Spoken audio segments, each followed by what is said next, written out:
Start in about a minute.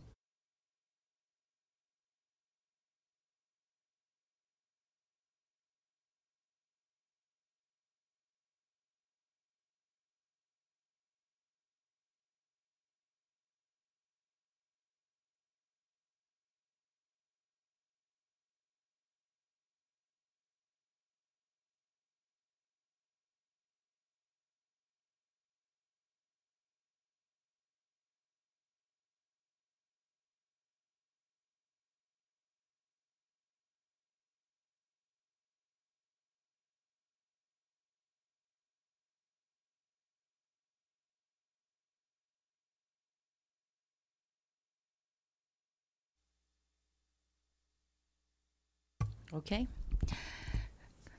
Good morning, everyone. Hafaday Zantiro. Thank you for joining us this morning. The Senate Standing Committee on Resources, Economic Development, and Workforce, also known as REDW, is here today to obtain status updates from the Department of Public Lands on all public land leases from all three senatorial districts. At this time, I would like to inform the public that this committee meeting is being streamed live on the legislature's Facebook page and YouTube channel. I would also like to ask everyone before we begin to please silence your electronic devices to minimize any disruptions.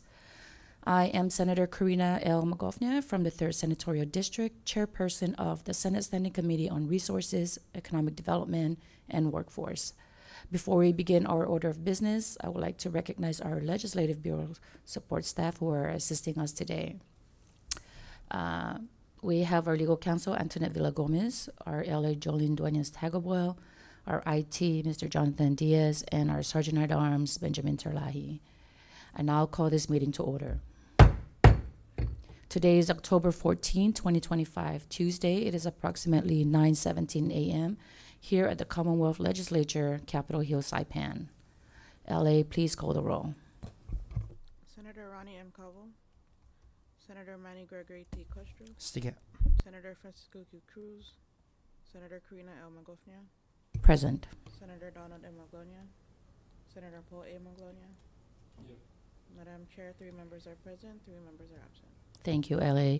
With 3 members present, we have the necessary numbers to conduct today's meeting. Let the record reflect that Senators Donald Maglonia, Ronnie Calvo, and Francisco Cruz are hereby excused from today's committee meeting. Can I please get a motion to adopt today's agenda? So move, Madam Chair, for the adoption of today's agenda. Second. Second. Thank you. A motion was offered and seconded. All those in favor say aye. Those opposed say nay. Motion carries. The agenda for today's meeting is hereby adopted. Next item on the agenda is public comment. The floor is now open for anyone from the public to provide comments or testimonies relevant to today's agenda. If you're providing comments, please state your name for the record and the entity you represent. I kindly ask that you keep your comments under 5 minutes. Okay, let the record reflect that there's no one in the gallery to provide public comments. The public comment portion of the agenda is now closed. Next on the agenda is new business. Under this item, the committee would like to obtain status updates on the following land leases. We have Mariana's Resort and Spa, Kanoa Resort, Managaha Concession, Mariana's Beach Resort, Crown Plaza, Kingfisher Golf Course, Pacific Islands Club, Coral Ocean Resort, Lalao Bay and Golf Resort, Saipan Country Club, San Antonio by Honest Profit, and other hotel public land leases that are on the other senatorial districts. So members, I respectfully ask that we hold off on asking our questions and allow Secretary Igisomer to provide us with a quick update on each of the property as listed on the agenda. Once he provides us with the status update, I'll open up the floor for Q&A. So at this time, the committee invites Secretary Igisomer and his team into the chamber. Secretary, please join us.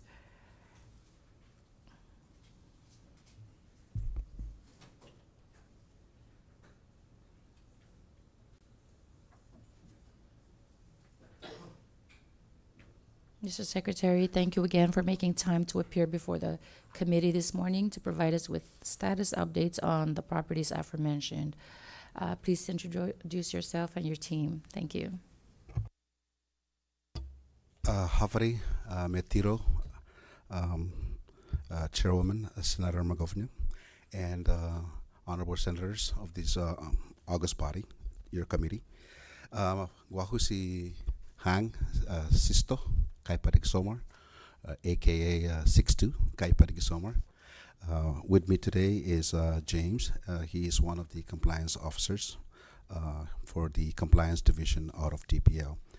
So I'm currently the Secretary of Public Lands, and I'm here before you to answer to your request on status update on the land leases as stated in your letter to our department back in October 8, 2025.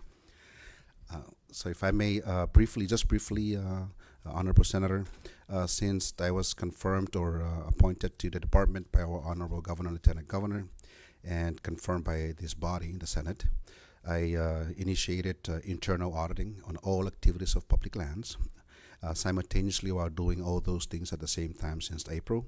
With doing strategies, outlining strategies for departments, inclusive of the organizing the divisions, and for performance rating outputs, so that we will be able to align them with the budget that was ongoing before this month, at the same time with the budget and the austerity measures. At the same time, simultaneously with the RFPs. I'm stating all that so that you can understand that if the list that I provided to this body is not complete, it's because there's a lot of things going on. There's a lot of activities going on at public lands, and we're doing our best with the staff and resources we have and directors and myself as secretary to try and fill the gaps that the department currently has, and for us to provide you with the best answer.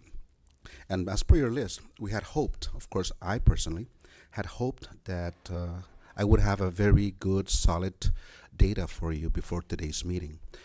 You caught us off guard. We are still working on these items. One of the projects that I had hoped that would have completed, but of course may not be until this end of this fiscal year or next fiscal year, if budget permits, is having some sort of a dashboard that would be available for the secretary and available to the divisions, so that we, upon your call or anybody's call on in data, we'd be able to provide you properly. So now with the leases, you have 12 leases here that you requested for status update. Generally, all the leases are okay if there's no violations involved, like no outside of compliance. They're normally good standing, as in good compliance. If they have some gray areas that they are working on towards compliance, they would be under watch by the compliance division. And those that are serious violations will be current standing on NOVs or notice of violations, and we'll be working with the department. So just a backstory a bit briefly, the secretary oversees divisions in the department. And two key divisions that will respond to this request of yours, or two to three. The first one is real estate. Real estate handles every client's lessee's TOAs with respect to any form of transactions with the vendors or lessees. And upon completion of any contract or any agreement, the folder or the file is transferred over to the compliance division. The compliance division will then oversee those folders and manage every lessees. And we would say approximately 70 to 80 lessees total. That's just lessees, not counting the TOAs or AGPs that they also handle for compliance. Accounting, which is the other third division, is involved with making sure that every lessee pays in according to the agreement. Compliance handles to make sure every provisions and articles of the lessees of the lease agreement is properly adhered to by the lessees. The accounting side just makes sure that they pay. So whenever the compliance division has its own schedule divided up among, how many staff you have for compliance? 9. From the 9 employees that compliance has for compliance officers and technicians. This is not counting the rangers that are in Manyagaha. So dividing those things up, they divide them between lessees versus TOAs. TOA's temporary occupancy agreements that has grazing permits and all the others like quarries within that category. So I'm trying to state that so you can understand that there's about 9 divided up into those operations of the 70 to 80 lessees that are currently outside of these 12, if we were to expand to 12. So that's the kind of work that occurs. So they are pretty much scheduled in our division, compliance division, and they rotate them through. And any form of inspection, there will be a notice of inspection issued by the compliance division, and they will visit these sites. And before visiting, they will also make sure that they get every information from the accounting and finance division, that they're up to date with any payments and whether they're backlogged and so on. And so those things are all put together. And so that's how we will arrive whether once they do an inspection, if they go to the inspection and there are articles and provisions that are not complied with, they will get an NOV. An NOV could be just one article. For example, you don't have insurance policy, or one section you never paid, or your BGR is not up to date, or your public benefit is not paid, stuff like that. So those are like the major areas. Okay, so now if I may continue going down the list. So Marana's Beach Resort, this is the former Hyatt. Currently they are under NOV. The only reason why I'm very familiar with this is because the notice of inspection and NOV went out when I arrived at DPO. So for everybody's information, I did not do anything special. This is a common practice SOP within the Division of Compliance by sending out notice of inspections, and then there's NOVs if there's violations. I'm saying that to clarify that we are not picking on any companies. We don't go out there and segregate and say, oh, it's your turn, we will give you trouble. So we are not giving anyone troubles. And since we are live, you stated right, the live is the message for all lessees and all TOAs, if I may add in here. Once an agreement is signed with public lands, the thing that I know that they always seem to forget is it's like receiving an insurance policy for your car. They get the insurance policy and they throw it in the shelf and they don't check it up anymore. And when they get into an accident, something happened, they go to the company and they said, oh, I need this covered. And they said, it's not covered. Then you get into claims and issues. So same thing with the lessees and TOAs. When you get your lease from public land, I highly recommend you put that as number 1 on the top of your bulletin, and that you review that lease every 3 months, because there are terms and conditions in there and there are deadlines. And this is where a lot of these lessees fall into. And they somehow think that it's our fault, meaning to say that they would say that, how come you never informed me about it? So I just want to be clear, it is not my job to tell you what's on the lease. It's your job. I heard this saying from retirement when I was a retirement chairman. The lawyer said, just because you sleep in a cave does not mean the law is not applicable to you. So if you sleep on your lease, we will come and visit you, and you may end up in an NOV situation. So please take a look at your lease. So Marana's Resort is currently with NOV. We tried to reach out with the owner. Due to the fact that he's actually off island, we never got to meet him and sit down in a meeting. We tried to schedule one last week. So there's nothing wrong with this, but last week my schedules were just fully loaded, and we are rescheduling to this week. So that'll be my first time to meet with the owner to try and iron out what's happening, why the NOV is out there, why the violations out there, and why we highly encourage that he talks to us to try and settle the NOV. Kanoa Resort, as you know, is currently without a lessee. It expired, and we have an RFP that we are holding. Just to elaborate a little bit more, right after the budget, we've decided that after this week, we will issue a RFP out, hopefully by the end of this week or by the end of this month. There's a reason why the RFP was held back. It was held back, and I'll share with the members. We are analyzing what's going on in our CNMI, and public land is of course for the NMDs and handles leases and homesteads, but we also understand the economic impacts that will affect the lives of NMDs. And so the hotel currently is without anybody. But we were approached by NMC as a proposal, but it's not finalized, is that they are looking for space because they built a building and they realized some hardships that it went through with one building at a time. They need to build 2 to 3 more buildings, and they need classroom space for their students. And so I was approached as an option, but that never moved forward because there were a lot of more complicated challenges between NMC and the budget. So so I hope things go well, and it will be, right now I'm at a crossroad whether are going to entertain that concept, which is not bad. If we all actually all agree, all policymakers and decision makers with the CNMI work together and agree that maybe we use Kanoa for NMC and for other public and other ways to make money out of it, maybe it might work. But absent that, I think we'll just proceed by the end of this month with an RFP so that it could be rolling, and we'll see who can get it. There is, of course, a letter we received from this body requesting for an airline specification, to be specific for Kanoa. For now, at this moment, we will issue an RFP. We can encourage somebody who is an airline to participate in it, but we cannot unilaterally state that it should be an airline company. But we hope that they will come in so we can evaluate them through our data and hopefully qualify them if they participated. And for Kanoa, it's not just we put in our RFP. It's not just for a resort. Just because Kanoa is a resort does not mean that you must be a resort to submit.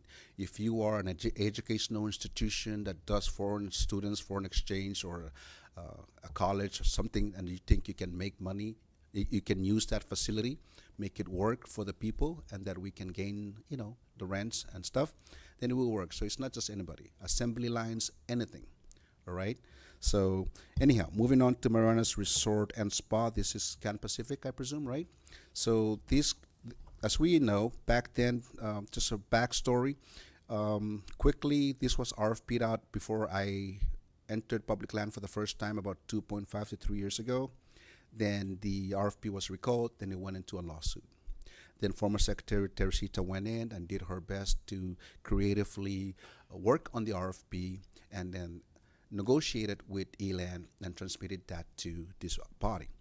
This body, the Senate, rejected the RFP request by DPL. At this time, since it's in court, we are leaving this thing up, at least for now, between me and the council to see what's the next step. So that's the best I can say on that at this point. Coral Ocean Point, they've renewed the agreement, and I think it's pending some resolution amendment from this body. And I'll leave it at that. Hopefully that could be amended so they can start initiating their development construction plans, because their current lease expires next year, I believe. Now, Saipan Country Club, if this is the right one, this is the one behind McDonald's Middle Road. And Saipan Country Club is already vacant. It's no longer a property for lease. Recently, before I left 2.5 years ago, because of the demand by CUC, we assigned that property to CUC. So CUC, not the whole, I think it is, the entire property of about 2 hectares, and then I held back about 5,000 square meters for other purposes that we may need. But back then, CUC wanted to centralize their administrative building and everything else there. I came back and I tried to reject and cancel that assignment so I can lease it out. And fortunately for CUC, they had a very good, counter proposal back to me, in a sense that they apologized for the delay, but they've already hired consultants and engineers to proceed with the building. So we've authorized them to continue using the grounds of Saipan Country Club for the next CUC headquarters. Honest Profit San Antonio, as you know, this was a lease that was done approximately 10 years ago based on reports from compliance. They've been doing their best to try and stay in full compliance. They are the ones that I would categorize as under watch. Under watch as in they are paying their dues, they are doing everything in accordance with compliance checklist. The only thing that is pending, I would say, with Honest Profit would be the development of the public benefit, which is the expansion and improvement of the beach behind the San Antonio Middle School there, and also some financial support of their development as to whether they can actually finish or not. And based on my meetings with the directors, they are under watch in making sure that they continue to build. And based on the last report from Mr. James himself, they've moved that two wings of buildings, south and north, aside from the front, which is the, I guess, the front desk. But the south portion is about, according to James, 60 to 70% complete. They're now simultaneously working on the north wing. So that's on the Honest Profit San Antonio Hotel, but they're still paying their dues. As far as Crown Plaza, they are okay still. This fairly renewed about, I would say, 3 years ago before I got in. Saipan Lalo Bay and Golf Resort. Saipan Lalo. Oh, they are still in good. They're okay. Kingfisher Golf Course, Kingfisher, they are okay. Pacific Islands Club, they are expiring next year. I've been working on them since the last secretary was negotiating with them on the renewal. I would say 90% complete on the negotiating terms with PIC. Although we have a lot of gaps, there's things they're demanding. There are things we can't do, but they're demanding, and so we hope to iron that out soonest, so that all they really want to know from us is, are we going to be renewed or not? So I've already spoken to their reps that I do intend to renew with them, highly favorable to renew PIC. The only thing pending now is our differences between what they want and whether we can allow it or not. And that has to do with rent rates and BGR rates. And it's a normal negotiation argument between big hotels and the public lands. Meaning it's not something special. And then for other existing hotel public land leases, I gave you a list, Honorable Senator, and if there's anything you would like to ask out of that list, and I totally apologize that we just submitted that list to you just now. But as you know, when we received it last week, we had austerity measures. It's my excuse. There were austerity measures, and Monday was a holiday, and we freaked out today because everybody was supposed to work at 9:30. And I asked all the division people, the people that are key players, to report to work at 7:30 this morning, just to execute this for you, Madam Chair. Undang klina susmars tiro me olamay. Hiliso. Thank you so much, Secretary, for the update. I do appreciate you, again, making the time to come in on short notice. And I appreciate the list as it will. I didn't realize we have this many leases on the public land, but it's good to know. And so I'm sure that today will not be the last day we will be having this conversation. Now that we have a list of all these properties, we will definitely look at it in more detail and perhaps maybe schedule another dialogue with your department in the near future. So before I open the floor to any of the members to ask their questions, I would like to start off with the properties, aside from the ones that are currently vacant and up for RFP. I would like to start with all the properties that are currently active and hear whether or not they are current on their lease payments. So that would be my first and foremost question. So I'd like to apologize, Madam Chair, but in response to your question, I would not be able to give you the answer on whether they are all current or not. I was not able to extract that data. Okay. I was hoping that, like I said earlier, I was hoping to have all these things ahead, but we are not able to extract data on whether they're Okay. current in payment. Otherwise, everybody is generally okay, but maybe I'll, do you have something to add on that, or no? Okay.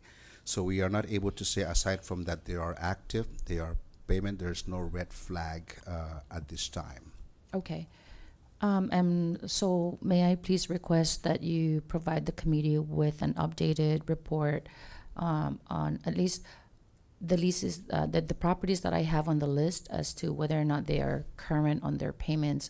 I know for a fact that at least Marianas Beach Resort is in violation of their lease agreement due to one of them being non-payment, on top of all the other violations that were cited on the letter that you had shared with me. So I go ahead. So yes, thank you very much. On MB Capital, they are, of course, that NOV is already public. We received an OGA.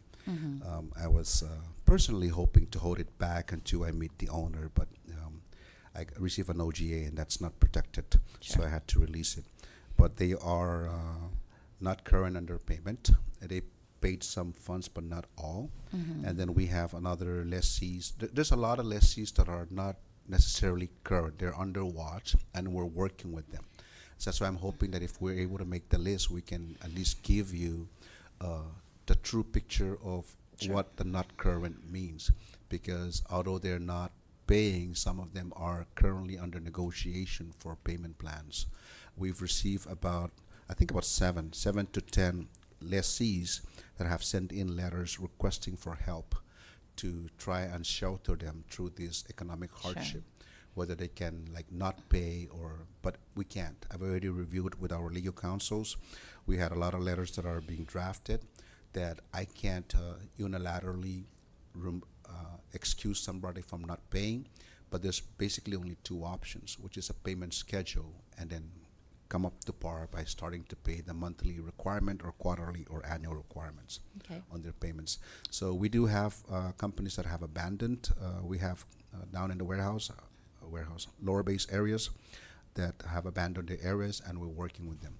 As much as we'd like to just go in there and take over, we can't. We have processes that we have to follow, which is making sure, and we've had our meetings earlier this month, earlier when I came in, with the directors, that you need to continue these compliance inspections. You have to be very vigorous in making sure they go out, because we cannot really do anything without paper trails. We have inspection, we have NOV, you don't comply, then you're out. We cannot just go there and yank it. So we have to negotiate with them. We've discussed, some of them have assets on the property. They've left them, and we need to see how we can recoup the assets. We have investors in lower base who do not want to renew anymore. So that will be a loss, although nominal, it will be a loss of revenue to public land. And we're trying to be creative in finding out how we can account for the assets they have there, to try and take the asset and do the math, because they are not able to renovate their properties back into its Sure. operational form, because that's required in the lease. That if a lease is to expire, you must at least make the property be ready for DPL to lease out. So we do have those listings. Do you have anything on anything specific, company names? So, Okay. but if you are patient with us, honorable senator and members, I will make sure that the list that I gave you that has active, all the names and active, we can merge in there the actual annual revenues, because the other one that I gave you was projected annual revenues, which are pretty much safe. It's a conservative, but not the exact. But we can put the exact items in here. I've been working with accounting to try and get these numbers, but it's a matter of getting into the Munis system, Sure. which is not in our Excel, and cross-matching to make sure you get a better picture. And yes. Thank you. Okay. Thank you for that explanation, and so that you understand, and the rightful owners of our public lands understand, the purpose of this meeting is to really get a good grasp on all the public land leases and where we stand financially. As we know, we rely heavily on the projections that come from DPL as far as revenues that they are projecting to generate for each fiscal year, right? And I wouldn't say they're projections, because these are leases that are already executed, so we know exactly how much to receive from each property. Therefore, when when DPL submits their proposed budget with their projected revenues, we have a solid number to work with. And so that's why for this particular meeting, I want to focus on the payments that are due for these leases. And again, just seeing the list, we have, about 80 properties that DPO is overseeing. But for the purpose of today's meeting, I would like to focus on the properties that are on the list of today's agenda. Now, perhaps maybe we can go back and start on the process, because you spoke of process earlier. And so help us understand, what is the standard operating procedure for compliance and the real estate divisions, when a lease is executed, how often do they review the lease to ensure that the lessee is complying with those provisions, particularly the payment portion of it? I mean, everything on the lease is important, but we have to focus on I don't know if they're annual payments. I have not had a chance to review every lease, so I don't know if they're annual payments, but I'm assuming that they are. So let's start with the process on making sure that these properties are being paid on time, and if not, what is the procedure after that? And it'll lead back to Marana's Beach Resort, because from what I understand, the payment was due back in January, right? And it's now October, and the notice of violation went out in August. So for me, I would like to understand the timeline as to what the process is and how we arrived at this point. Thank you. Thank you. Very, very fair and very good question. So I'll generalize the three, and then I'll have our compliance division officer specialist elaborate more on how they do their inspections. So the real estate and the secretary and legal counsel will finalize a lease. And every lease, as much as possible, we follow the template, which is the old 2017-2018 regulations. The lease format template is actually in that regulation. But there has been a lot of amendments that have transpired since then. And for whatever reasons, with respect to technology, such agreements were not updated accordingly. So the lease has to be formalized properly to make sure that all the latest regulations are in place and then tailored to the lessee. That will be finalized, signed by the real estate or the secretary and the attorney general and the lessee. So that's done. Once that's completed, that goes over to compliance. At the same time, while these leases are ongoing, the compliance division director is also inclusive within these discussions and negotiations. When it goes to compliance, they then take over the compliance inspections. They make sure that the lessee or TOAs, so maybe we'll stick to lessees, right? Because we're dealing with lease. So they make sure that the lessees are in compliance. So they have their own SOPs and processes, and I'll have James elaborate on that after myself here. So when we're done with that, so we move to accounting. Accounting at the same time receives the agreement, and then they work on all the payment structures and breakdown. And they're the ones who monitor the payments that comes in. They have an AR clerk who handles all ARs and all and the other APs. So there's that system in place. Your question of when do we find these things out? Those are some of the things that I tried to mention earlier, that in doing an internal audit of public land and making sure that the divisions are properly with their own missions and visions and action plans are in place. So that's the idea of this internal audit that I'm working on, to make sure they have these things so that we do not repeat any form of possibility of gaps. So so that's what transpires. And so it's a lot going on. And so I'll go ahead, and James, maybe you can elaborate. So can I just interject before I forget? So does DPO currently have like a tool or an inventory of all the properties with all the lease dates and when the payments are due, so that at a glance, right, you can filter it from January through December, who's due when, so that you guys have it an easy reference to go to instead of just like individually, because 80 properties is a lot to manage, right? But if you have a tool that you use where it's systematically inventory, so that at a glance you could just filter things and say, hey, which properties are due in January, February, and so forth. And then do you guys also send courtesy notices to all the lessees to say, FYI, your rent is due in about a month or 60 days from now? Just, like what's the process like, so that we are not encountering the situation that we've encountered with Marana's Beach Resort? Very good question, but first of all, to make sure I do not incriminate public lands, it is not my job to remind lessees when you're going to pay. I'm just saying that to make sure. However, those things are good processes. But if I give you an agreement and you're supposed to pay me monthly and quarterly, it's your job as a lessee to pay me when it's due. When it's an annual, it's your job. Because otherwise, you're just creating a lot more work for everybody else to try and keep up to you. And it's very cumbersome. That's why I was saying that there's a lot of things that is kind of complicated. And we did discuss before during my hearing process about NOVs and going out and whether we charge people for violations. I keep giving out violations. They come in, they work, then they back to old habits. They work, then back to old habits. So that will be an accounting SOP, and I will talk to our accounting director to come up with a response on that to make sure we can answer you whether we have those notices that are going in or out. Because I just want to make sure that the lessees do not use that as an excuse in court to tell me I did not pay because you did not remind Right. me. But for formality purpose, we'll make sure that we have such processes in place, but our director will be the best person to answer that. And I agree with you that the lessee is still, at the end of the day, is the responsible party to know when their payment is due.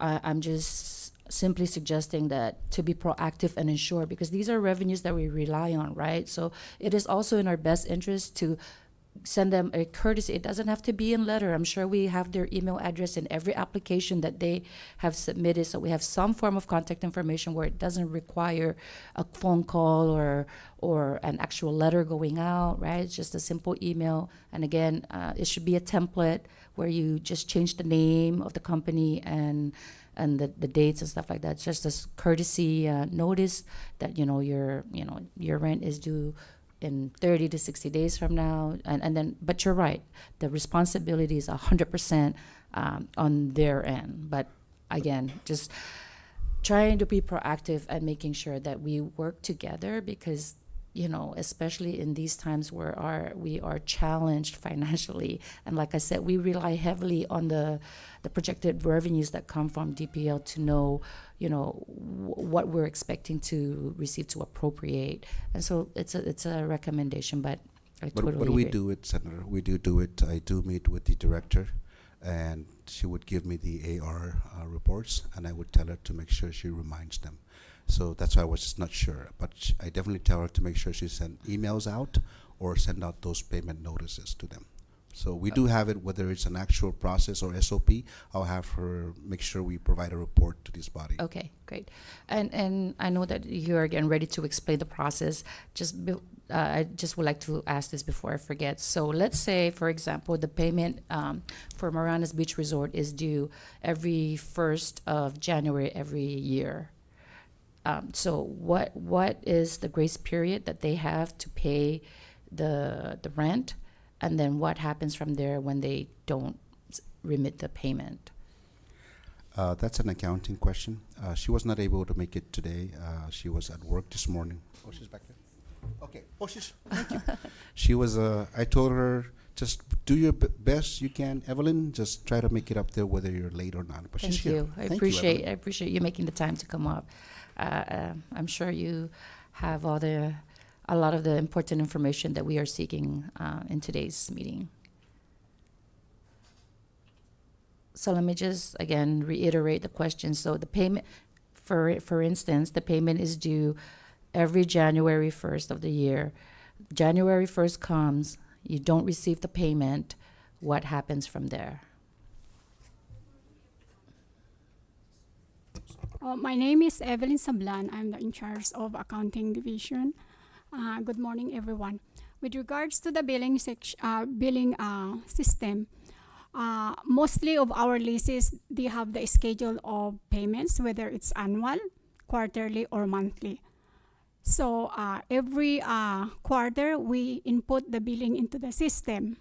So after, what I advise my staff is that after they input the invoices, I advise them to call right at least after a week. And then we expect that payment, if their due is January 1st, we expect the payment to receive within a month. So if they didn't pay within a month, we charge interest, and we remind them that in order to avoid incurring interest, you have to settle your account within a month. And also we send out a billing. Aside from the billing, we call with text or no, final email. So those are the urgent or faster way of communicating with the customers. And if they are delinquent for, let's say, 60 days, 90 days, we forward that to compliance. Is that the time when you guys actually inform compliance that they are not in that they're in violation of the lease agreement? Let me back up.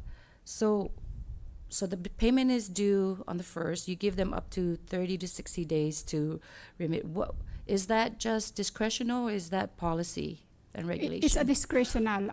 So what is in the regulation? Senator. What is in the In regulation? the regulations, usually it's within 30 days. We have to send them the notice that within 30 days they have to send the settle the account. So if they don't, we have to send again a second notice and then third notice. But every correspondence, the compliance is what do you call this? CC'd on the secretary. Is and the real is the estate. policy aligned with the lease agreement? So in the lease agreement, it will spell out that if you don't make your payment on the day that is due, that you have 30 days to remit the payment. That's the standard. That's the standard. The standard. So at what point, in your regulation or your policy, at what point do you notify compliance that you have not received payment? Usually, if it is more than 30 days already, so at least it will not be delinquent. Is that discretional? The notice is supposed to be 30 days. Okay. After 30 days, yes. So you said 30 days according to regulation, but in your statement earlier you said that sometimes you give them up until 60 days. So is there a reason why we are not following regulations?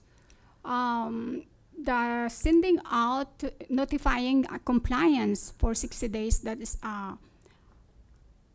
we don't wait for 60 days. Any correspondence that we send to the customer, we CC them so they are aware of what is going on. And if they are in serious condition, that's when they have to So define what's a serious condition. serious condition, like 60 days they haven't paid, so they have to notify the customer that they are in violation of their agreement. So compliance is informed of the non-payment yes, after 60 days of even 30 days. 30 days. Yes, So after 30 days, when you don't receive the payment, compliance is notified. And then at what point does compliance start reviewing the entire lease agreement, for that matter, and then start preparing, the next steps?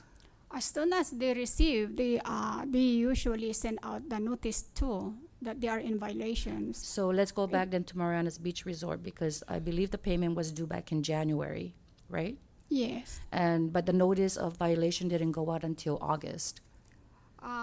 For Mariana's Beach Resort, they are due in January. However, they paid partial of 50. 50,000 and 56,000. Yeah, they paid 56 on February 6th, and on February 3rd, we already charged them interest. So what is the policy on partial payments? There was communication between the secretary and the company that they negotiated that they will pay first 56, and then by June they're supposed to pay So there's a off the payment balance, schedule? but then they did not make it. So there's a payment schedule that was Yes. between DPL and Mariana's Beach Resort. Yes, supposed to be in June. The total balance should be paid. So But there's then a they formal didn't. communication from the lessee to DPL that they are not able to meet the full payment in January, but are able to make commitments to pay partial. Yes. And in the policy, when a partial payment is requested, is it discretional on how the payment schedule should be, or is there a set schedule of every month you gotta pay this amount? There is discretion of the secretary based on the request of the customer. Okay. That's documents. It stated that they will pay 56, and then to be paid off on June, but they Okay, so neglected to pay on June. so when they didn't pay in June, what happened there? We keep calling, we keep emailing. We notified, we CC'd the compliance, we CC'd the secretary, and they said that they will have to inform the owner.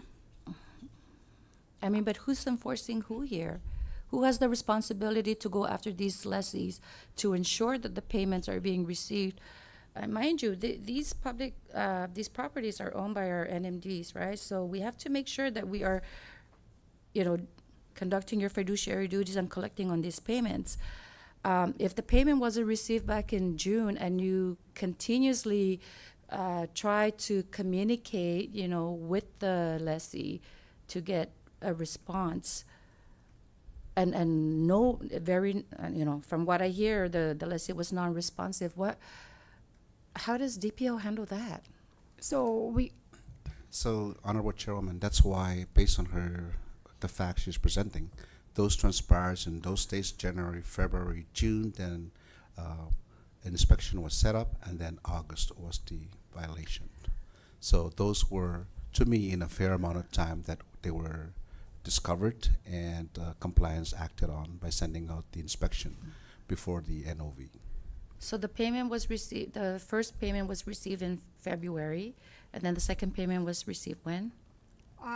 we received it on July 2nd, the 50,000. Okay, so what was negotiated when the lessee requested for partial payment? What was the agreement? The agreement is supposed to be the balance will be paid in June, but So- they were not so the able first, to. okay, so let's go back. The first payment was a payment of 56,000. That was the agreement. Yes, Was that's there on was my there record okay? now. So according to your records, the first payment was due in February, and then subsequently, so the first payment was due in February, and then the remainder of the balance was to be paid in June. In June. But there was another payment of 50,000 after the 56,000. So when they were not able to pay in June, we reminded them that before even the June comes, I was even the one who called them that your balance is due before the end of the month. So still they cannot, they were not able to come on June 30th. So they came on June 2nd and they only paid 50,000. Okay, so what was the conversation on June 2nd when they came in to pay the 50,000? Actually, it's only the runner that delivered the check to the Okay, cashier. So I called the accountant, and she said she has to inform her boss, which is Mr. Hood. So that's the only one he said to me. So the 50,000, so DPR received the 50,000 in June, and then July. you,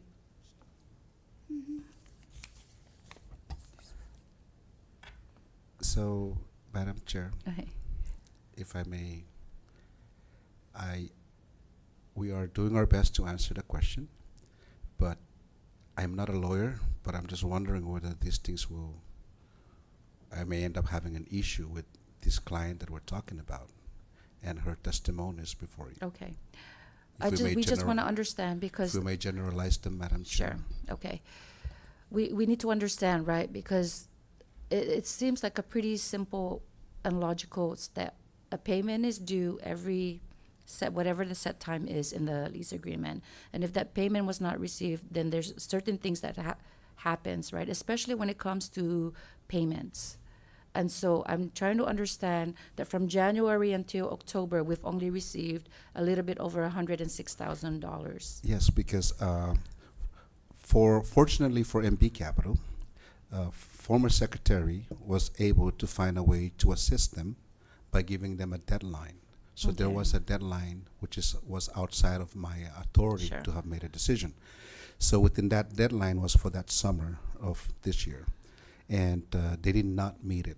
Because they did not meet it, and after countless attempts between my discussion with the director to attempt to make this collection, because we need to, And also at the same time, meanwhile, it's not just a collection, it's every other provision of the Sure. agreement that we're all at stake, Yes. and that they all needed clarification to make sure that any further movement engagement, that we are all very clear. Finance is clear, real estate is clear, compliance, myself, and legal.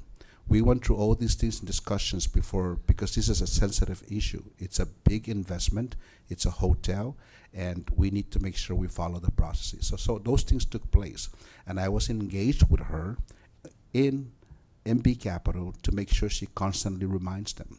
So those things occurred. And when I realized that we were not really getting anywhere, that's when I said we need to force and initiate an inspection right now.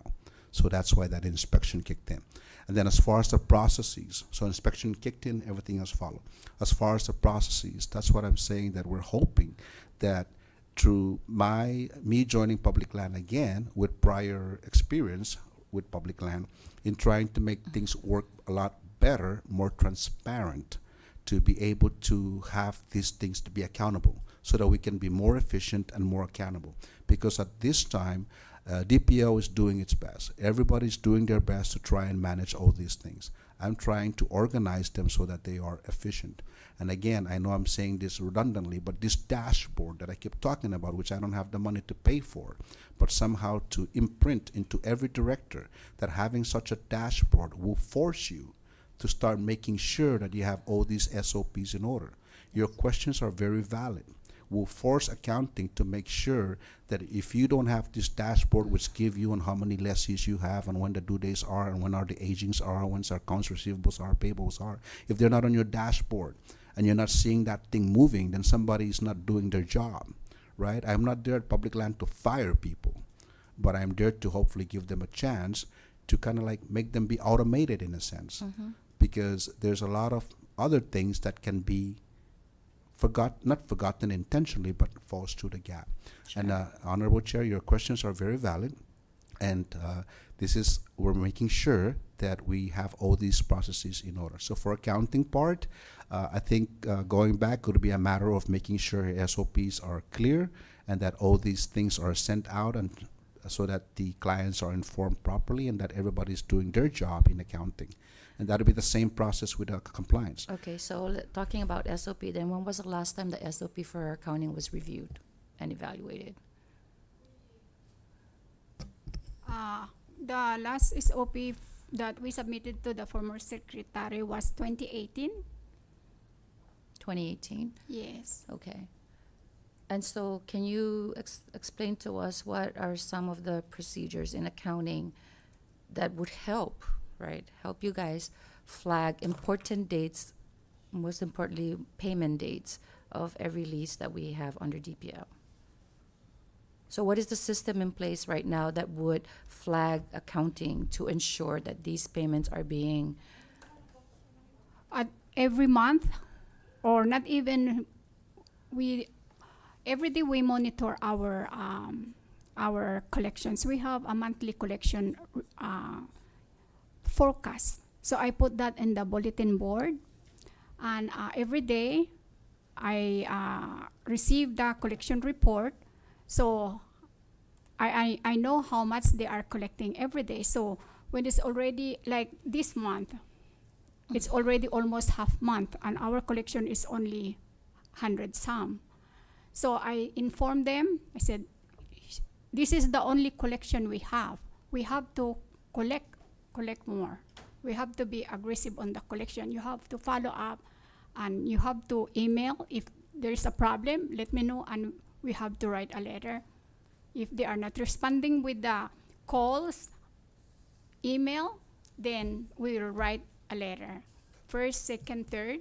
Even though we don't receive we don't send out the second notice, third notice, we give right away to the compliance to make it quicker to collect and to avoid the account going into 60 days and 90 days.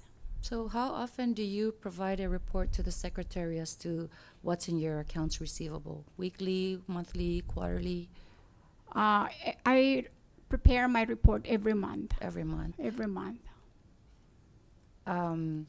And what would you say is the oldest receivable in your aging? Our aging, we have a couple in 120 days, but those are the old accounts that needs to be written off. So what's your oldest beyond 120?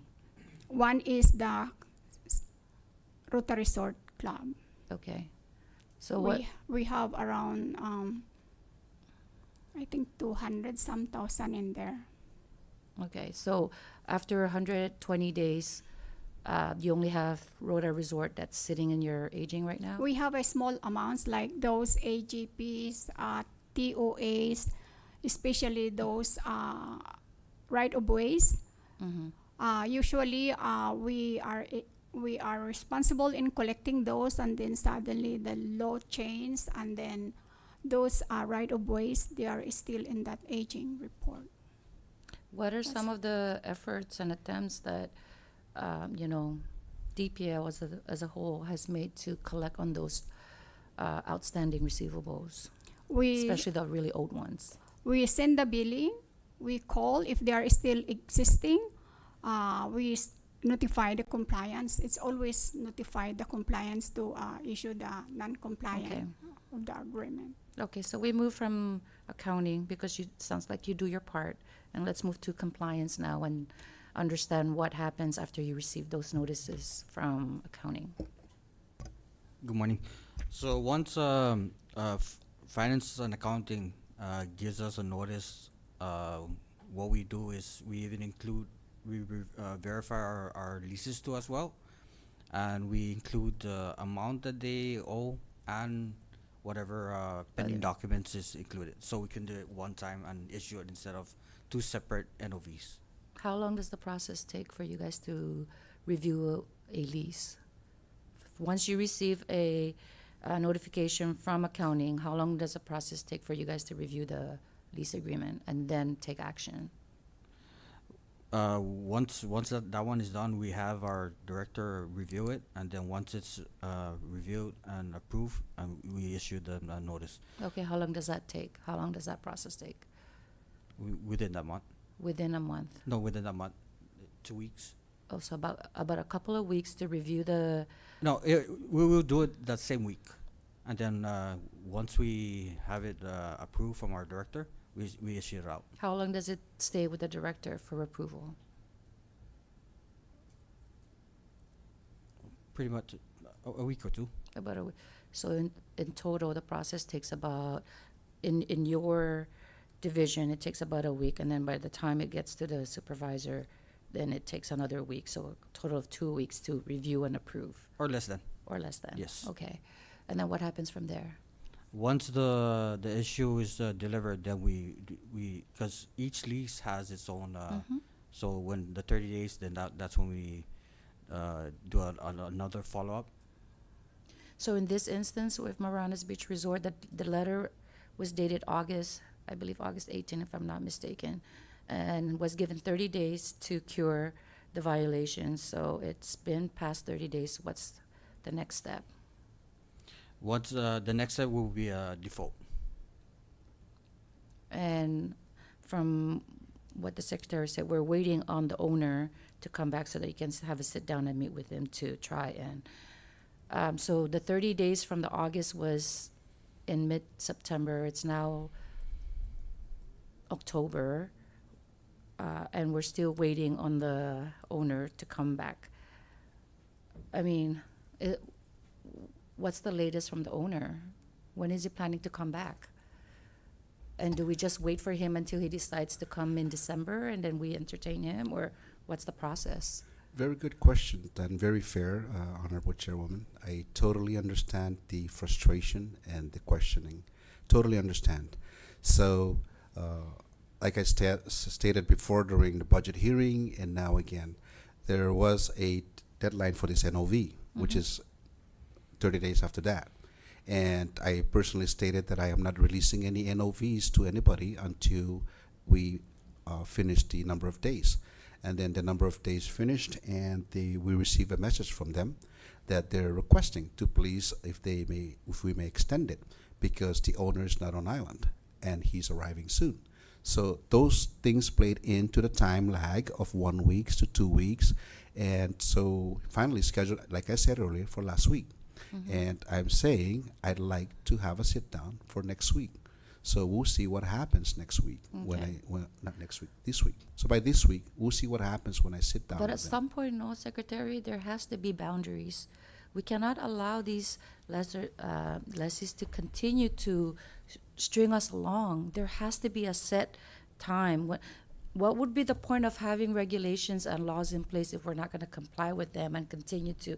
I understand that we're trying to work together, right? And we're not trying to chase the investor out. That is not the point here. The point is that we have laws, we have regulations, we have policies in place, and when we start to deviate from those, it's almost as if we're being complacent, and I'm pretty sure that you're not being complacent because you're doing your very best to try and address this issue. But that seems to be the perceived notion of, some of our investors. And let me just tell you, I personally spoke to a representative of Marianas Beach Capital because I was so frustrated that we weren't able to get a hold of Mr. Hood, and the fact that I was told that he was very non-responsive at all to DPL's attempts to get a hold of him. I personally reached out to this person at the Marianas Beach Resort, and to my surprise, she called me right away. I was told that she was in a meeting, but I said some things that, may have triggered, an immediate response, not just from her, but also Mr. Hood, right? And so and I actually met with this person, and I tried to get information as to what is going on with Marianas Beach Resort, and she communicated with me that, that's how I knew that you guys were having a meeting last Tuesday, because she shared that with me. And she told me that, I basically just asked her, have you guys paid? She actually told me no, but from what I found out days ago and today, they actually paid twice, which is a good thing, right? But I asked her what was the reason why they didn't pay, and she simply said that, well, because we don't have the money. And I said, did you guys communicate with DPL about your inability to make the payment? And she said, no. And I said, is that like the standard practice nowadays? Like, you don't feel like paying, or you don't have enough money to pay? You just don't pay, and then you don't even notify your landlord whether or not you can pay? So, I'm hearing this directly from her, and she's supposedly the right-hand person for Mr. Hood. And I just don't want to I don't want anyone to think that they can come to our island, right, and lease our land, and then treat us very disrespectfully and think that they can get away with it, because this is not how we conduct our business. And honestly, to be fair to you and to all the other government agencies, we are very, very understanding people, right? And all it takes is for them to communicate with us. And so I know that you're doing your part, and I feel like we're being, stringed along with this. He's not on island.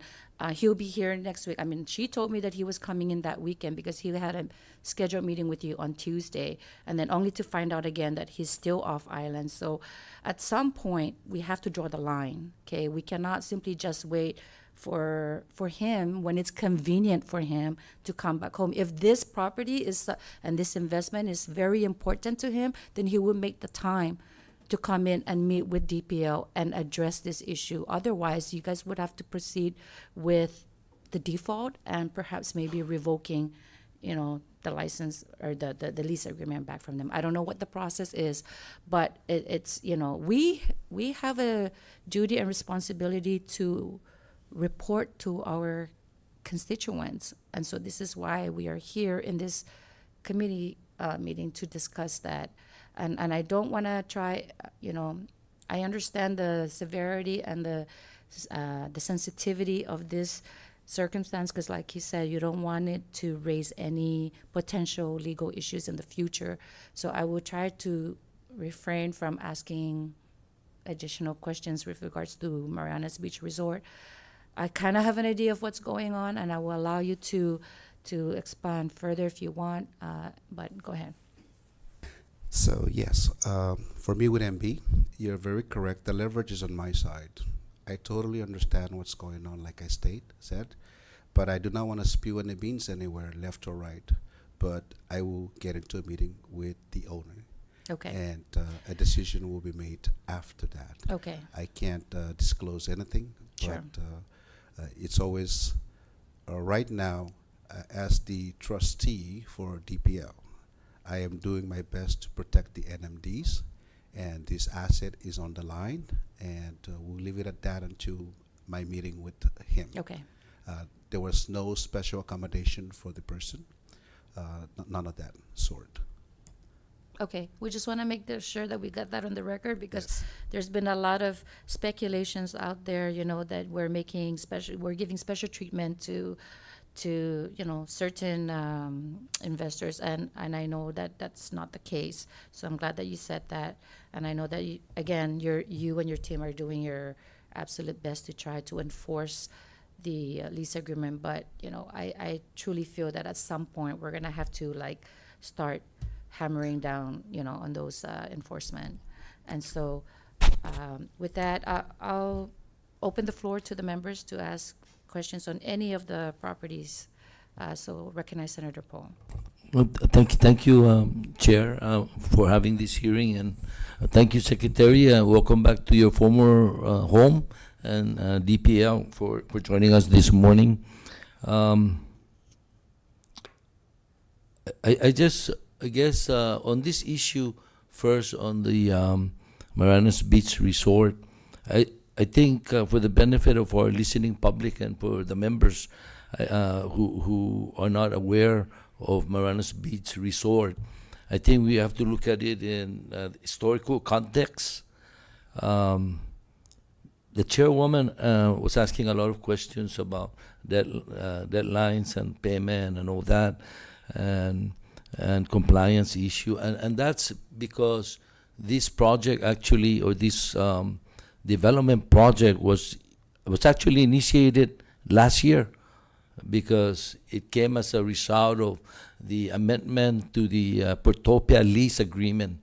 So I don't think we would be very, very concerned if we were talking about existing projects, 5, 6, 10 years ago, leases, because we realize the big picture of the economy. So I guess we're here because this is a new project, and this is something that was put out there for anyone to come in and take over this. By the way, that's under the first on the list of less than 10, right? So there are only 10 in Saipan that are, we call, what do you call that? 5-star hotel, if so to speak, right? And that's the number one on the list. So this is like a landmark, luxurious 5-star beachfront hotel. And this developer just came in knocking at the door last year when the economy was at its lowest point, right after the COVID. Tourism is down. We were paying people to come here to visit with our ARPA money. So there's no surprise. They knew they had to have a big wallet, right? So we're excited because they say Sheraton was coming in. They had a grand party, a gathering, and then they had another one. And then I hear there's another one. There's going to be a third one. So is it going to be a fourth or fifth Sheraton announcement? And so, Mr. Secretary, I hope you appreciate where we're coming in. And that's why when they're not paying, and we're talking about this prime beachfront hotel, and they cannot meet with us because they're off island, it's telling us they don't have money. It's telling us they were not very honest with us last year when they submitted a proposal to take over from Portopia. And I'm sorry that I am in this line also, that we gotta hold them accountable, because I heard that there was one or two other companies that submitted a development proposal to Portopia. And that was our first mistake. The government's first mistake was in amending the Hyatt lease that was signed in 2022 and saying that not in 5 years, but in 2 years, you can sell it. And so that was the first mistake. They did not put any leverage. They should have put, will allow you to sell it in 2 years, but DPL needs to have a say as to when those proposals come before you, you select the best one and the one that has the money, right? I think that's the best proposal. But no, the government said, we'll leave it up to Portopia. So not only did we give them the freedom to sell it, not in 5 years after the development is up and the hotel is running, but we say do it in 2 years. And then, by the way, don't include us in the selection. You go ahead and select. Do we know whether there was a payment under the table or what? We don't know. And I personally went to the Office of the Attorney General to bring this concern up, that it's not right that DPL do not have a say. But the AG said, nothing we can do, it's sign off already. So that's why we're like this, because they knew the economy was bad. They said, we have the money, and we said, you got to help us because we got to keep those local employees, those people that were working there. We promised them that this hotel would be up and running in less than a year. And there was those local people are supposed to be working there, and we're supposed to be having tourists because they promised us that they're going to fill up the rooms after 1 year. So today, 1 year later, we should have tourists going there. But there are none. And so I think that as much as I want to encourage DPL to have a big heart, work with this business, because I like to encourage them because I heard he's from here. But he knew well that he had to have the money, and the CNMI now has lost out on that opportunity. Those two other investors that were wanting to develop, we lost out on those opportunity. So I think if I don't know who's the owner, but if he's not coming in here, we have to move forward. We gotta take it away, put out an RFP, and give it to the best developer with the money. Because the longer we wait, and this reminds me, I'm sorry, of the Rota Resort, where Mr. Cho, the former owner, held on to it, even though we knew he was selling his golf carts, he wasn't cutting the greens, and he was laying off his employees, and we just stick around another quarter, and then a year went by, and then the whole thing is destroyed. And so I think we don't want to go in that direction, and that's why our chair is asking all the questions. But I know, Senator, that you're with us here, and you're trying to to do a process where you would normally do. But these are different times. Our people out there are looking for jobs, looking for employments, looking for opportunities. And this company knew what they were facing as far as the economy, as far as workers' situation, as far as construction workers' availability. They knew it. So the longer we wait, I think we're hurting our people. So I don't know, Mr. Secretary, I'm going to ask you, do you have enough legal staffing at DPL, to review contract compliance, lease compliance? Because I know you handle everything from zoning issues, what do you call that, eviction, land exchange, land compensation. You're talking about the lease agreement review with COP, and that's another one. COP is just recently approved. So we gotta get the legal people to help the legislature if indeed the legislature need to amend something in the resolution. Then we need legal help there.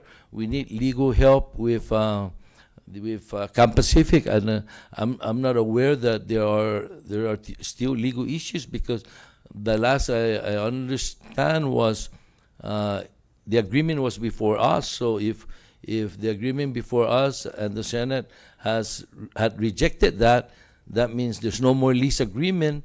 So if there's no more lease agreement, I don't understand what legal issues are there, but that it reverts back to DPL, and DPL should do the RFP again for Marianas Resort. So I guess my question is on the legal. Do you only have one individual giving all the legal advice?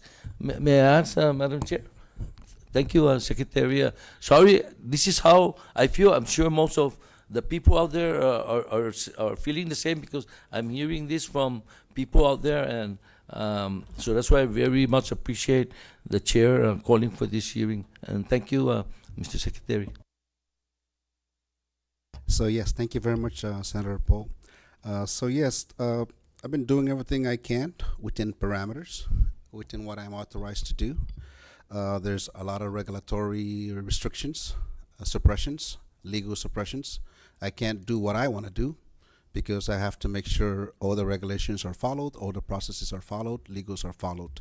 And of course, if we subjectively just want to do what I want to do, things would be done already. But unfortunately, we have processes. We do have a lawyer. I'm a department, so I have no right to hire a private lawyer. We use the Attorney General's office, and she's an awesome lawyer. And I heard that the AG is receiving more staffing. She has received more staffing for the civil division. So we are getting about 2 lawyers. We have one lawyer, our main lawyer, helping us out, and we have another attorney. So there's 2 attorneys, quasi 1.5, I would say, assigned to DPO on different matters, assisting us on the RFPs and also on the negotiations for BGRs or annual rents. So those things. So we do have the attorneys to help us out on that. As far as with the lease, yes, it's very unfortunate.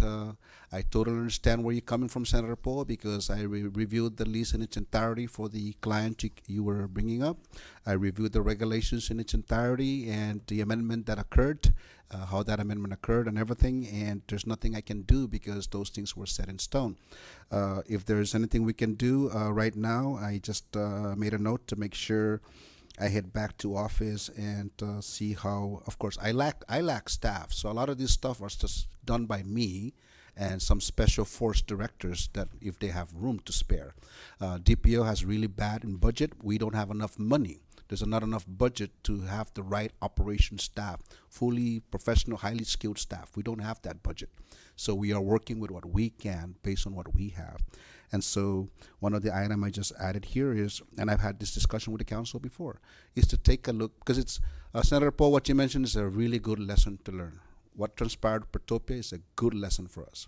What's happening with IPI is a very good lesson with us.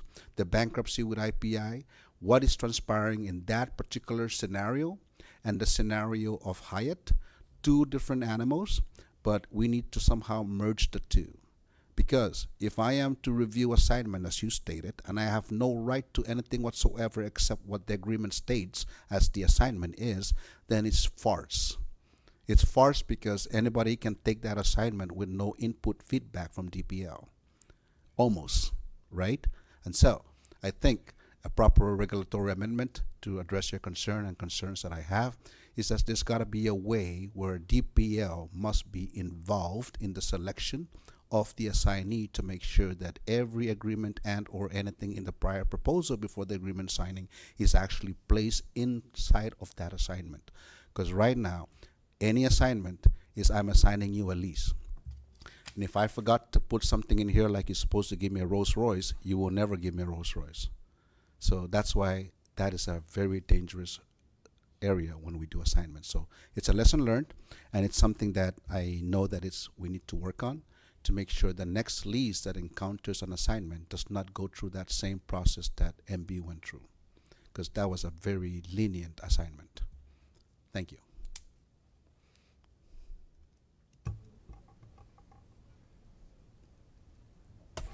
Just a follow-up, Mr. Secretary.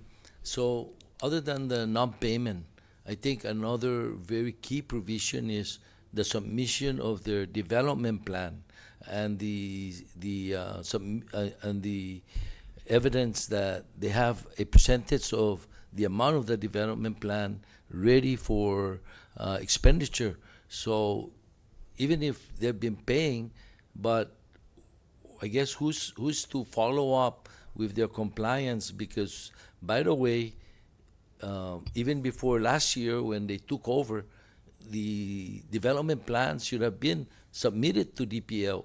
And so why isn't that a key consideration for the termination of this lease agreement if even in 2022 they should have submitted the development plan in 2023? I'm sure they probably asked for a delay to 2024. So they got a 1-year delay, then they sold it to Portopia. And then Portopia should have 1 year, which is today is their 1 year. So did they submit a development plan as to what is their grand plan to convert it to a Sheraton brand? Is there such a development plan for Marinas Beach Resort today? So that is the Indian OV actually. So that's part of the meeting is the payment to make sure they come current on the payment, and also development plan and the 5% of the 40 million through the. So that should be, Mr. Secretary, that should already be enough reason, regardless whether they pay tomorrow. The fact is they don't have a development plan, which means they're just going to keep run out the year again doing nothing. And for me, I think we can all agree that that's a prime hotel, prime beach, 5-star potential, and to make it run again another year without improvement, I think is we're not doing what we're supposed to do to help our people out there, because there's going to be hotel occupancy tax loss, local employment opportunity, and it's not going to get any better. They're just going to continue to use the facility and run it down until there's less interest to take over. And so I think that should be a key factor in determining whether we should put it out for RFP. And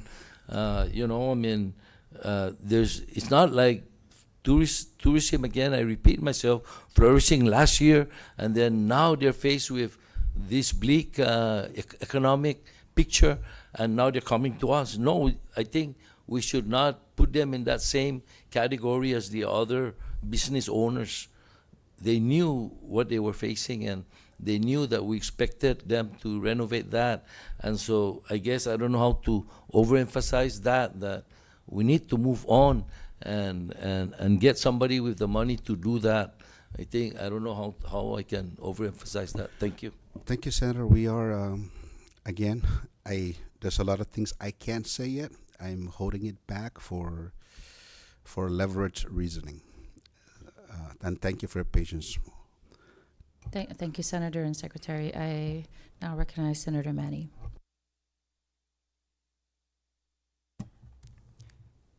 Thank you, Chair. Also, thank you, Secretary, for your time, your due diligence, your the work that DPL is doing to improve outcomes. Because it's, just looking at this list, which is not in real time or not as updated as you want it to be.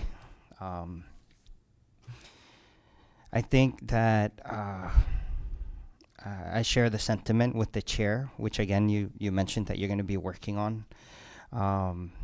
Yes, it is the responsibility of the lease, the person that has the lease to make their timely payments and everything. But from an internal standpoint, having a database that flags when all the elements of the leases are for compliance, right? Like let's say it's gonna expire soon, it flags you like 3 months before.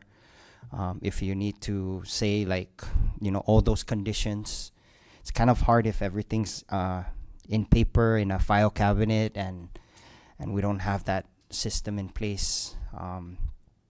At the same time, for every agency, we keep saying, or I keep hearing, do you have more staff? Do you need more staff? And, you can have 100 staff and have less productivity. It's all about quality over quantity. Just the same like with contracts. I see a lot of the times we don't want to hire that $60,000 programmer that can do the job, and then we end up issuing a $1 million contract that would have done the 60,000 that a $60,000 programmer could have done and saved the government money, and also is a full-time employee. So I just wanted to kind of share that sentiment because sometimes, and I have experienced it firsthand when I had a team of, for example, 20, but then because of the budget we had to reduce that down to 6, and that 6, because they all wanted to come to work, they all believed in what they were doing, and in a few years we compensated them at the salary that they should be getting. That 6 employee ended up outperforming the 20. So, again, quality over quantity. Like just looking at all the legacy hotels that we have, maybe we can say it was 5-star in the 90s, and I don't see any 5-star right now. Like, given like what's out there, just the hotels we have, there's probably one that is really up to par with the competitors in other tourist destinations. But I know the public out there is aware of the initiative that I put in, which is to increase the land lease terms to 99 years. And really, I think what's been missing in this equation in terms of our government, not just DPL, but the entire government, is proper environmental scanning. Not in terms of environmental scanning in terms of like Fish and Wildlife or EPA, but business environmental scanning, meaning when we put all our eggs in a gaming industry, with regard to Best Sunshine IPI, which was targeting gambling or tourists that are gonna come here to gamble mainly from the Chinese market. We're doing all our projections with that, hey, we're gonna get these tourists from China that are gonna gamble here and spend time here. Meanwhile, we weren't doing our proper environmental scanning on what's happening in China, which is the government of China is making it illegal to gamble outside of China. So hence, due to the lack of environmental scanning in the type of industry that we're trying to bring in, that's why we have that abandoned building there's a lot of complexities, other factors, but due diligence is really important, and in regards to just looking at all these hotel properties that we have, like PIC, switch hands from its original owner to KenCorp, then from KenCorp to Elan. That's 3 different owners within a short time span. You look at like where Royal Taga Hotel used to be, it became Diamond Hotel, then now it went to Hanwha, then now from Hanwha to a private equity company that operates World Resort. Lao Lao Bay, it went from UMDA to Kumho Asiana to now the private equity company that owns it. You go even further to Daiichi. It went from Daiichi to now Fiesta, which is still under Tan Holdings, and Tan Holdings then has like another company managing the property and makes, we go to Hyatt, Continental, I believe that's Continental. Then went to, Protopia, I guess, or there might be other owners, and now it's with MB Capital. Then you go all the way up, like for example, Marianas Resort. From its original owner, it went to Best Sunshine, and then now it's back with the government because we cannot find an investor. So the whole concept, and this is for the public out there, is with a 99-year lease, even though the initiative is about private land, but mind you, the other places like the Republic of Palau, it's both private and public, that's 99 years. You can lure those legacy businesses and investors that we're looking into because the length of years gives them time to mitigate risk. So meaning we're going to get quality, the chance for more quality investors to come in. So I'm not going to say which hotel right now, but a lot of the hotels that are here right now, we need to, if we did our proper environmental scanning, we would understand why they're struggling right now.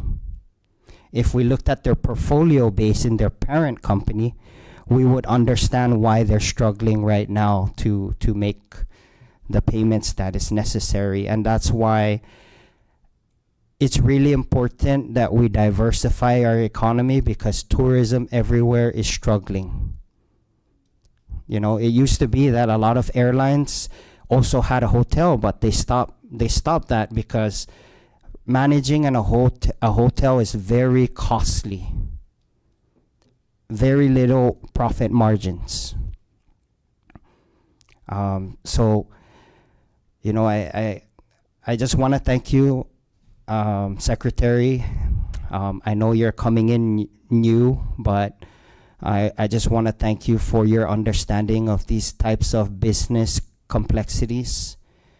I also want to thank you for not spilling all the beans, because that kind of if you did spill all the beans, then trust between investor, like that kind of situation might it might be problematic for us.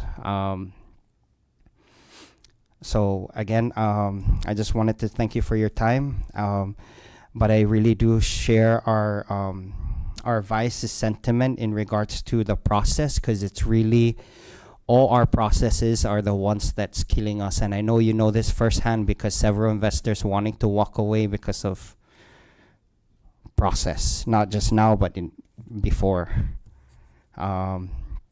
So, let's continue to focus on our process, fixing it, improving it, so that rather than a lot of because there's one company in here that I used to work for, so I can speak from the inside of one of these companies, seeing firsthand some of the dealings. And I could say that sometimes what's portrayed on the development plan and all of that, it's a dream. It's not really something. So what we need to do is do our proper environmental scanning so that we can avoid getting less legitimate types of business development, and try and get the real deal investors that are going to bring in the GDPs that we need to revive our economy. Thank you. Thank Chair, you, you. Senator. Thank you. We are pressed for time as we do have a meeting with the governor in a few minutes. I was hoping to have more time in today's committee meeting to ask other questions pertaining to other properties, but we are running out of time. So members,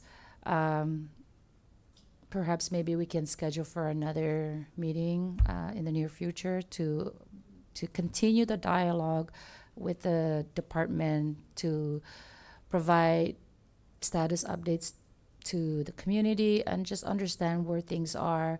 I think for me, the emphasis here is to ensure that, that the lease agreements are being reviewed timely, right, and being acted upon promptly, and just really work on the processes as we stated earlier.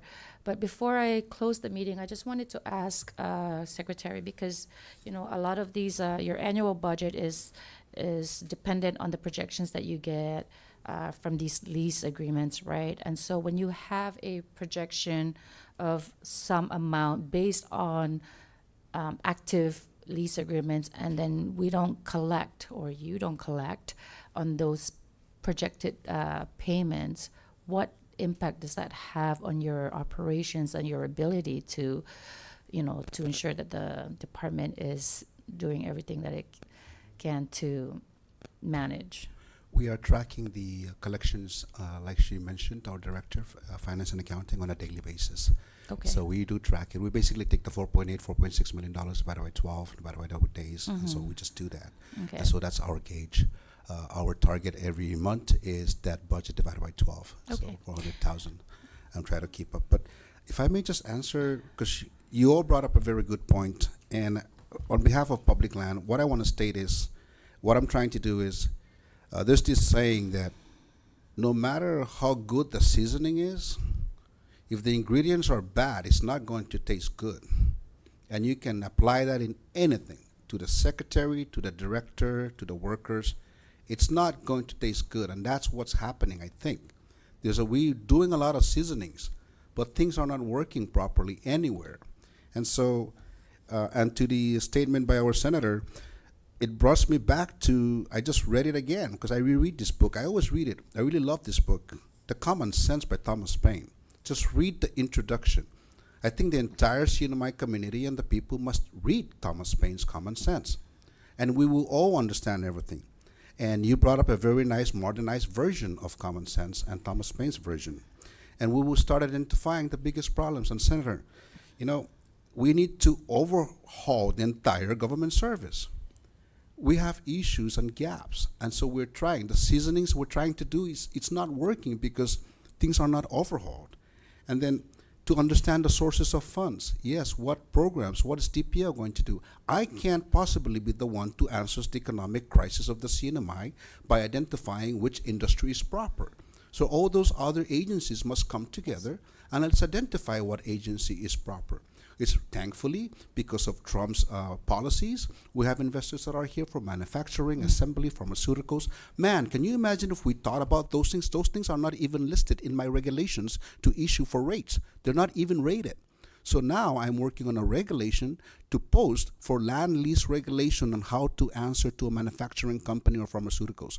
Because everything is BGR, or you know what I mean? But there's nothing on units, counts of cars. POs, number of POs, it's not there. But if we had imagined all those things before and put them in regulations properly, I think our CNMI would be in a really nice way where we can do our land use plan properly. I'm sure that when we did our land use plan, it was just, afa na gato, para i-parkin no, nigi para ispitat. But it was not really. So we have a land use plan now that we're working with the contractor to hopefully improve that land use plan for us. And one of the other bigger problems I see is all these things is immigration issues. I just hope that the immigration issues and the customs can be handled. So I get frustrated. I'm doing my best at DPL to make sure we provide the right seasonings and the right ingredients so that things can work out well for reporting and for investors. I do have a lot of issues. I have lessees that I do not want to be there. I have TOAs that are places I don't want. I have recycling companies that are recycling at places next to wetlands. I mean, who would have thought? Who would have thought that those are issues? But we're looking at it now, and so we're trying to correct them. So I'm asking for your patience. Yes, I agree with you. Maybe we should schedule another meeting, and hopefully we update all our documents for you so we can better report. But we do have a lot of challenges. For me in public land, we have a lot of challenges. I'm not going to deny that. And I hope that the department would be doing better and more efficient into the future so we can respond and react properly. Sujus Masi, Secretary, that was a very nice closing. We totally understand your challenges, and we will do our best to work together. So before we close, I recognize Senator Poe. Thank you, Chair. And that's why, Mr. Secretary, my only question was about your legal counsel and kind of staffing needs. And so this is not a question, but I just want to ask you for your understanding and I guess your big help because we talk about the hotels on Saipan, and I was going to talk about our only legacy hotel on resort on Rota, which is the now closed Rota Resort. No, so I guess being the biggest private employer na on Rota, it's been shut down for more than a year, 2 years already. The pabefaisi namdu, Mr. Secretary, por favor, nagwa tempermiso za the city Tzadik, Fitma Tzadik, the new developer.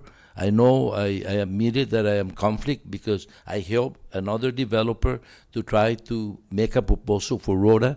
They have since lost, so I put that behind me, and I'm fully in support of whoever this new developer is.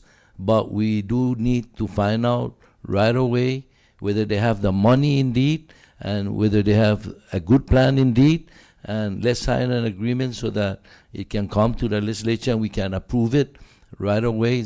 I know with all the challenges you have, staffing challenges, but for both nagwa tempos, let's just do that like tomorrow. That no na matsogi is no mapus manama si totomomi luta. We appreciate it. Thank you, Madam Chair. To this Masi Senator. And one last thing, Secretary, before we close. Are you aware or familiar of Directive 5 from your department? Okay, this was brought to my attention by a former secretary at DPO, and what it is it's a mandatory monthly meeting between the secretary, the directors of real estate division, compliance division, and accounting to go over the listing and work on leases that had compliance issues. So if that hasn't been,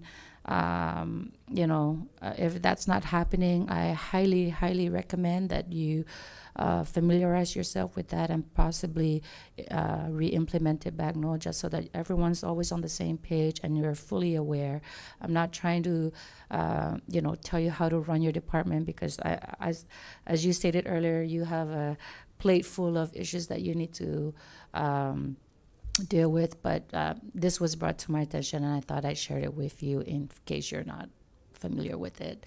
So with that, we truly, truly appreciate you making time along with your team to come in and answer some of the questions. I have so many other questions that I didn't get to, but that's okay. We will schedule another time for this. But for today, we appreciate the brief update that you have provided us. And we hope to receive a more detailed report of all the public land leases that we have on the list that you provided us, along with information that are meaningful, such as the date of the lease, when it expires, the annual rent, and the locations and the purpose of those properties that are being used. And so with that, we now short recess.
Okay, we rise back from recess.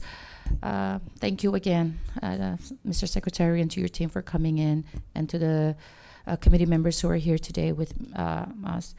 We now move to adjourn the portion to the adjournment portion of the agenda. But before we adjourn this meeting, I would like to thank everyone who are here, most especially our LB support staff who are assisting us today. And with that said, can I please get a motion to adjourn this meeting? Motion to adjourn. Second. Thank you. A motion was offered and seconded. All those in favor say aye.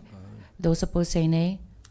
Motion carries. Today's committee meeting is hereby adjourned at 11:03 a.m. Dangkulo na si Zeus Mase.